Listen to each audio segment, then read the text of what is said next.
All right. Hotep, everybody. Hey, this is Michael Imhotep, founder of the African History Network, host of the African History Network show. I'm a talk show host, researcher, lecturer, writer, and historian. It is Saturday, August 13th, 2022, and we are live. I'm teaching another session of my online history class today around 2 p.m. Eastern Standard Time, Ancient Kemet, the Moors, and the Ma'afa, Understanding the Transatlantic Slave Trade, what they didn't teach you in school. This is normally a 10-week online history class that I teach. I talked about it some on Roland Martin Unfiltered on Friday, August 12th. We're teaching another session today. This time around, it's going to be 12 weeks when we teach it.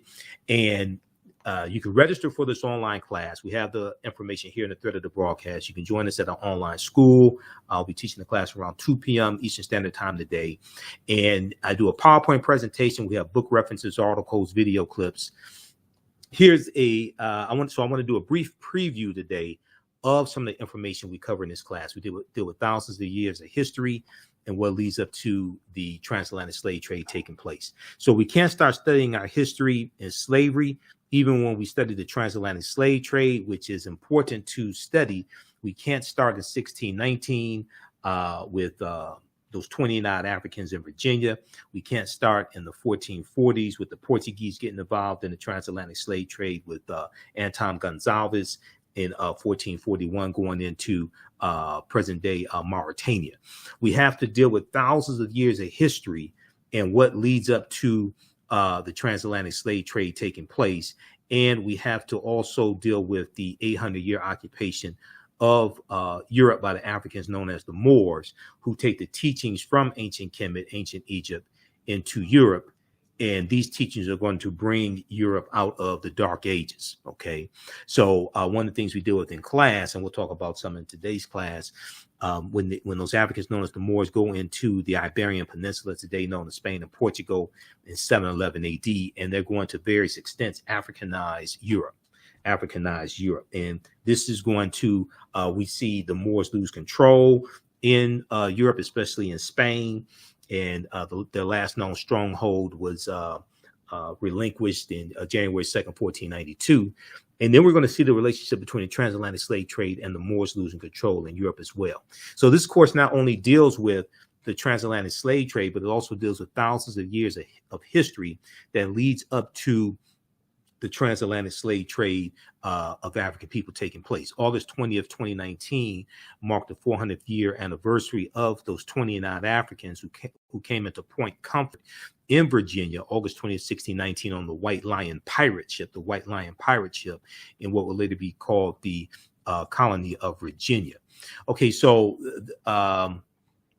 it's important to also understand that African people have been in the land we call the United States of America going back at least 51,700 years. So even though we talk about 1619, and then also in the class, we also deal with 1526, because 1526, you have the Spanish taking Africans into the territory that we call South Carolina and Georgia. Okay, that's in 1526. This is 93 years before. Virginia and those 29 Africans in Virginia. So one of the problems with the way this history is taught is that a lot of times our history is taught starting with African people conquered and shackled and chained by Europeans, and that's problematic, and that's also traumatizing to African-American children, and those African-American children grow up to be adults.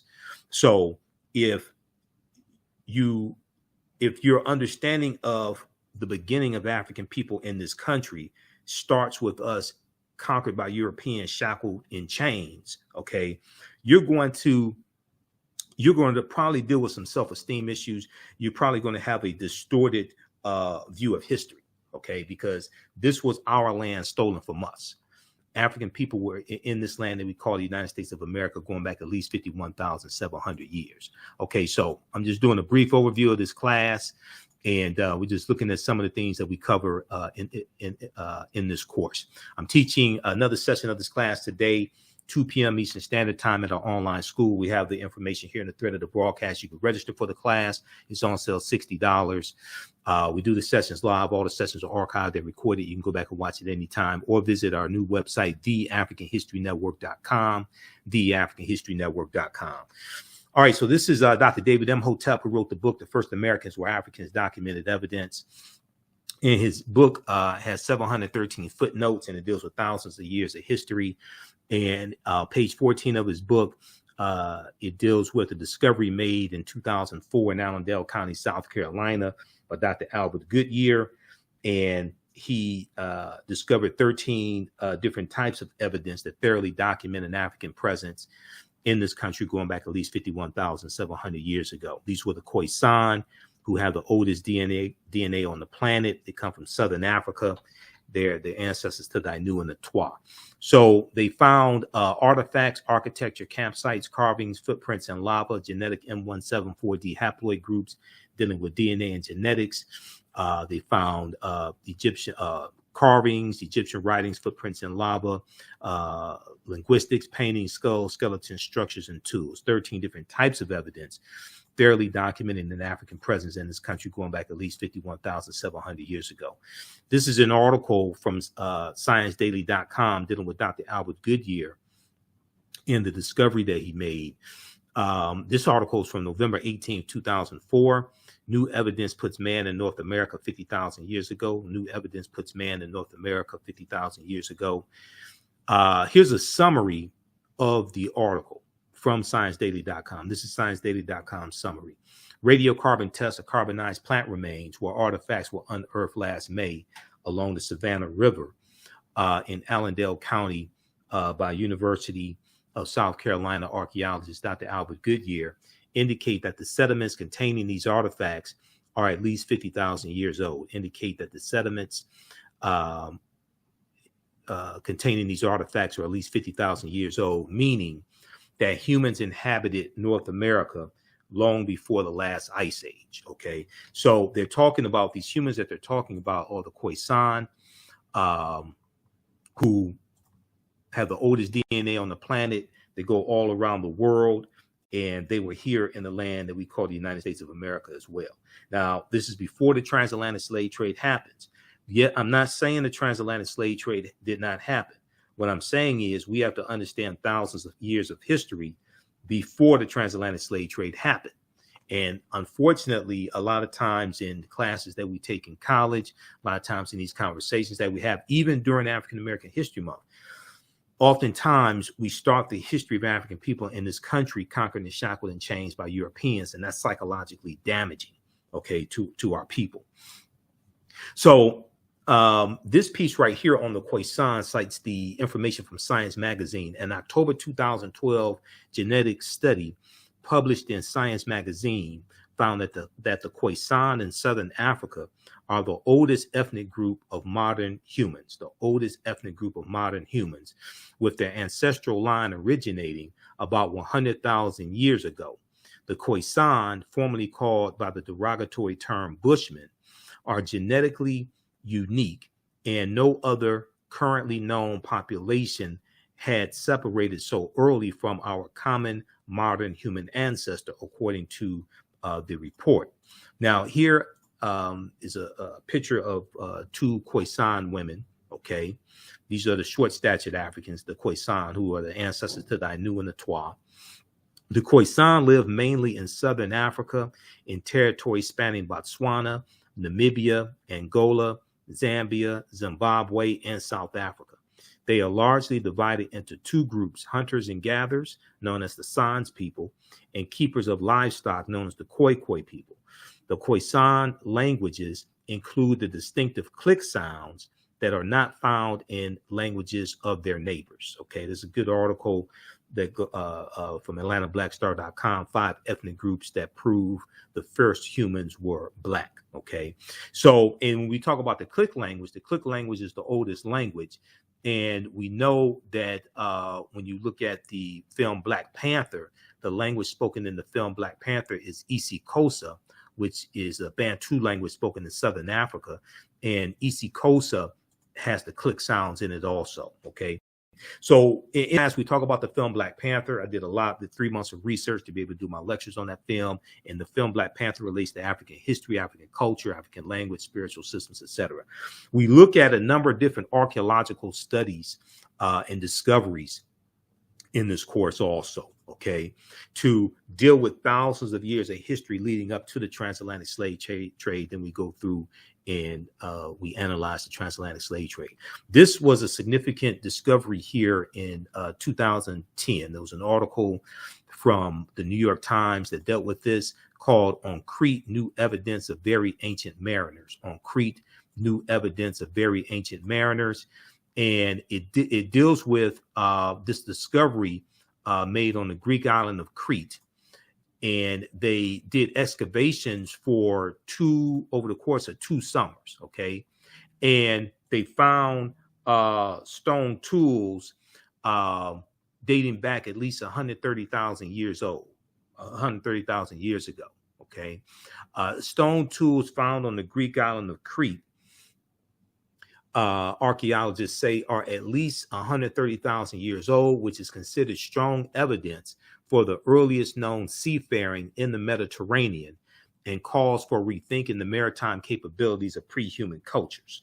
Okay, so one of the themes of the class, one of the things you're going to find out when we look at these archaeological discoveries is that they keep pushing the timelines back.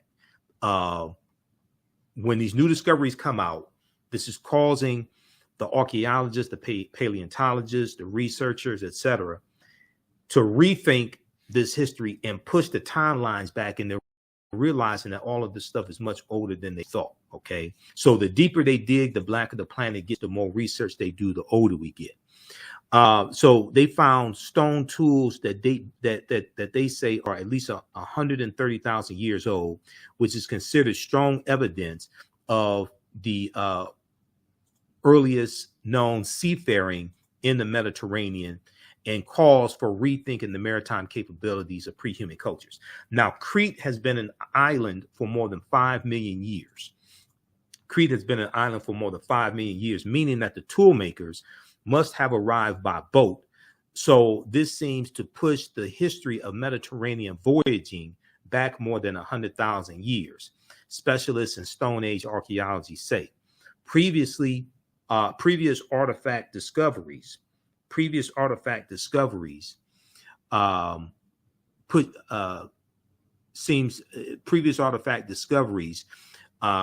that seafaring in the Mediterranean, islands like Cyprus and a few other Greek islands, possibly Sardinia, were no earlier than 10,000 to 12,000 years ago. Okay. But this discovery here seems to push the history of Mediterranean voyaging back more than 100,000 years. So once again, the deeper they dig, the blacker the planet gets, the more research they do, the older we get. Okay, so check out that article. We talk about the lost city of Egypt, Tanis Heraklion, that sunk into the bottom of the sea. And it was a discovery in 2013 of what this expedition team found, led by archaeologist Frank Gardillo. So the name of this city was called Tanis Heraklion, and this was called the lost city of Egypt. And they found the UK publication, The Telegraph, has some good information on this, and there's some other news outlets that reported on this. Actually, all the news outlets had information on this. But the Telegraph reports that 150 feet beneath the surface of Egypt's Bay of Abu Qir, they found 64 ships, 16-foot tall statues, 700 anchors, countless gold coins, and similar artifacts. Now, archaeologist Frank Gardillo, who led this excavation, he estimates that Tanis Heraklion was built around 8th century BC. Okay, built around 8th century BC or BCE. Now, these are some of the artifacts and statues, things like that, they found at the bottom of the sea. Okay, this is straight out of ancient Kemet, ancient Egypt.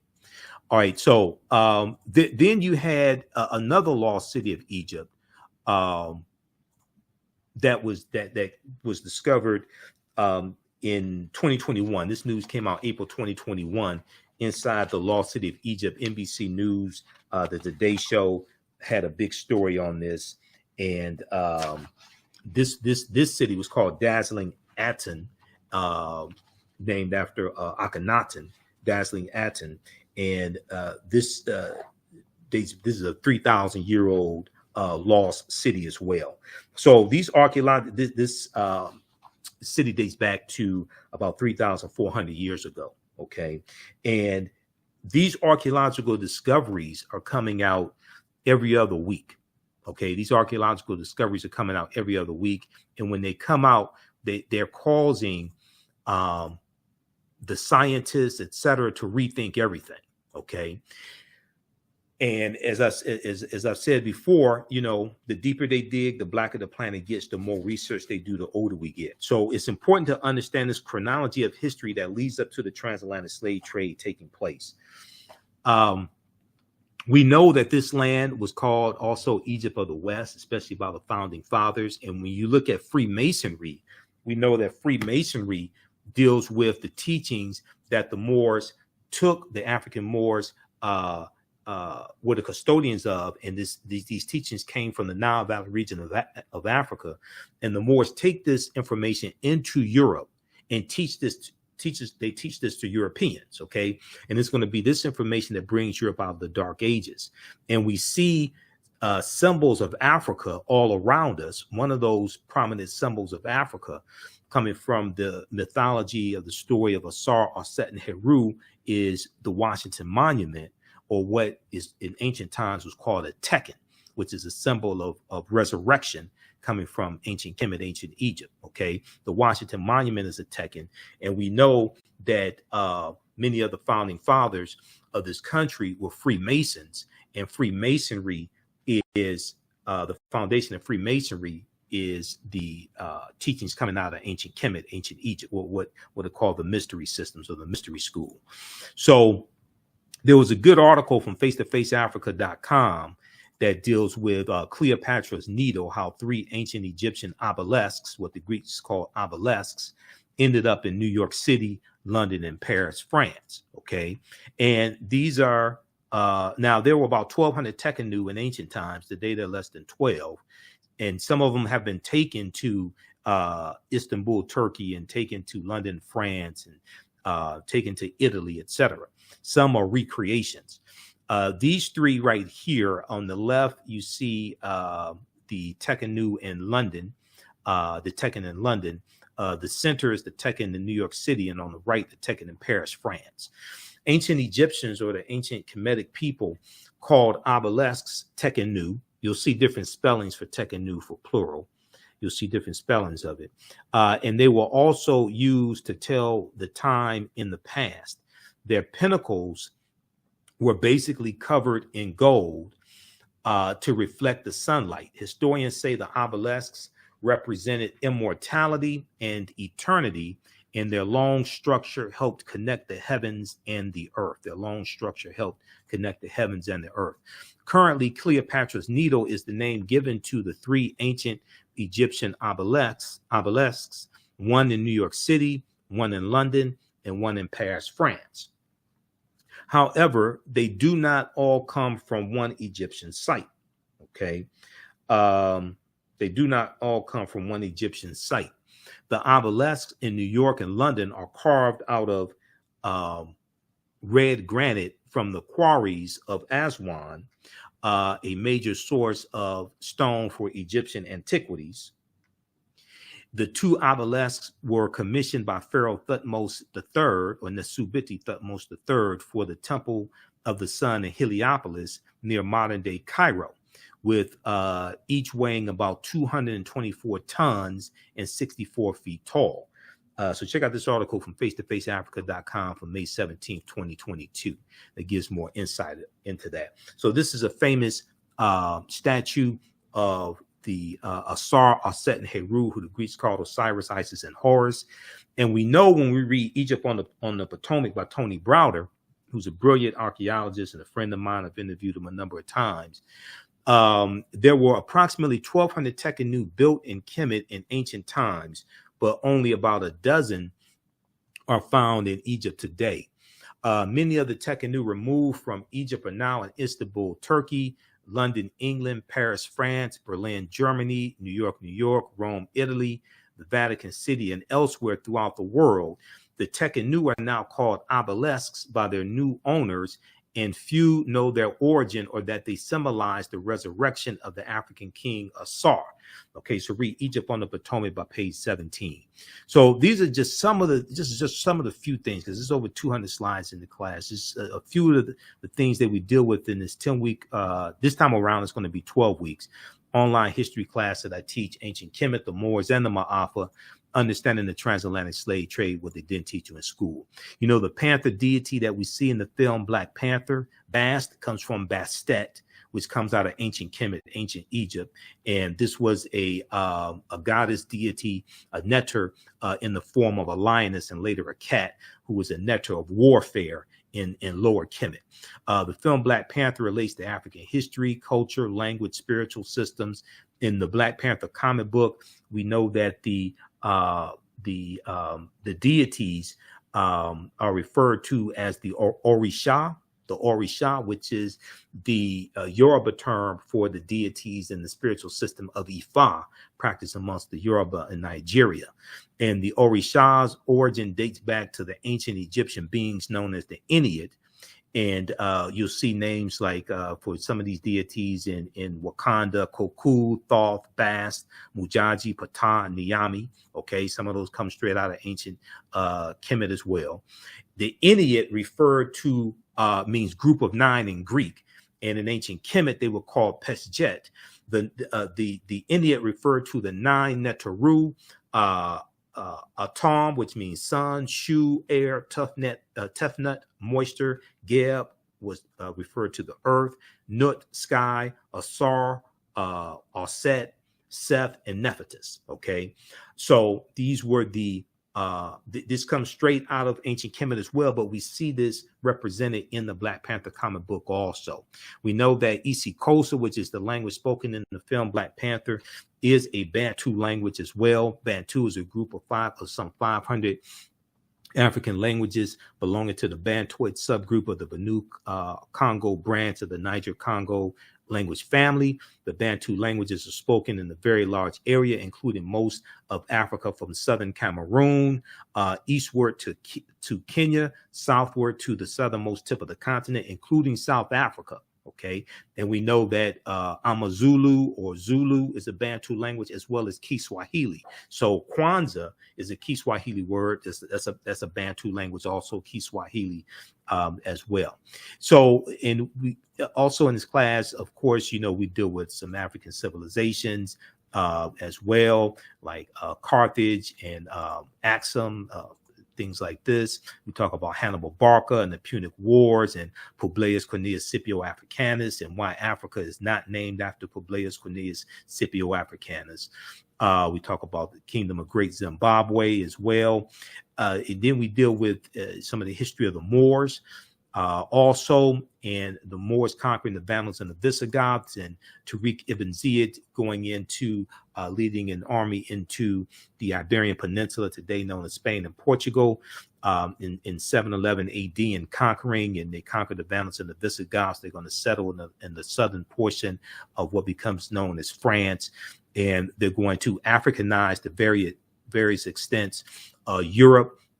They're going to create libraries. They are voluminous writers. Some of the early universities in Europe are created to study the Moor science texts, to study the teachings that the Moors take into Europe, like the University of Salamanca in Spain, and Toledo, and Naples, different universities that they have there. They're going to be created to study the Moor science texts. So we talk about the 3 great West African kingdoms also of Ghana, Songhai, and Mali. And we look at this history chronologically also. Okay, so there's a timeline of history that we look at. So this is just a brief overview of this class. We talk about people like Mansa Musa and show the relationship between Mansa Musa as well as T'Challa in Black Panther, because T'Challa was probably the richest person in the Marvel comic universe. Mansa Musa becomes emperor of the Mali Empire, 1312 AD, when Abubakar II goes missing on the expedition. And then we have to look at Christopher Columbus, Cristobal Colon, and where Columbus went on his 4 voyages, what he was looking for, the deal that he made with King Ferdinand and Queen Isabella. And it's important to understand that Columbus never came to the land that we call the United States of America. Columbus never came to the land we call the United States of America. The closest he came here was Cuba, which is 90 miles away. This is just a brief overview of the class. I've got to get out of here and teach this class now because it starts, we're going to start about 2 p.m. Eastern Standard Time, Saturday, August 13th. So you join us at our online school. The class is on sale, $60, regular $130. The best value is the bundle pack. You get both classes, my Saturday class as well as the Sunday class. You get both classes for $100. So if you visit our website, our new website, theafricanhistorynetwork.com, theafricanhistorynetwork.com. Scroll down the page, you'll see the picture of me and information about my radio show. We have our Cash App information and PayPal. If you want to pay for the class through Cash App, you can send the money through Cash App also. Here's our Cash App tag, $ the AHN show through Cash App, $ the AHN show through Cash App.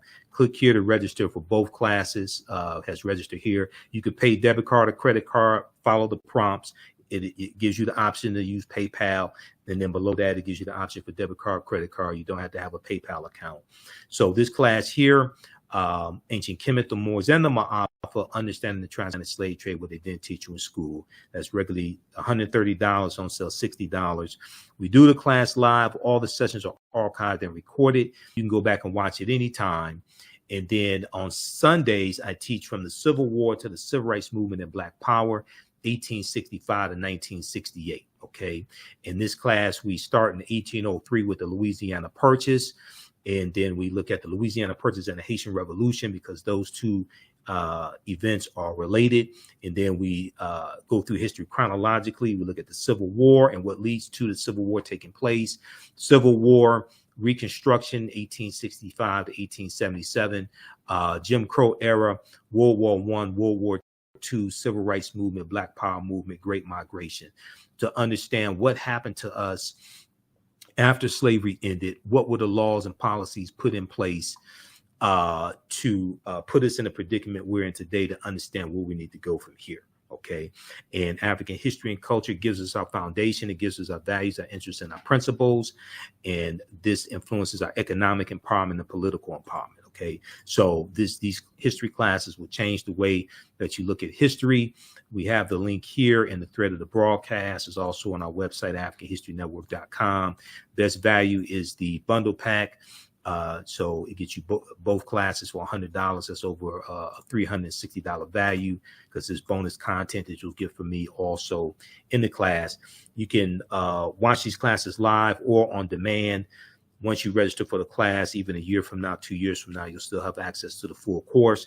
I would say the information is PG-13. You can use this with our youth as well.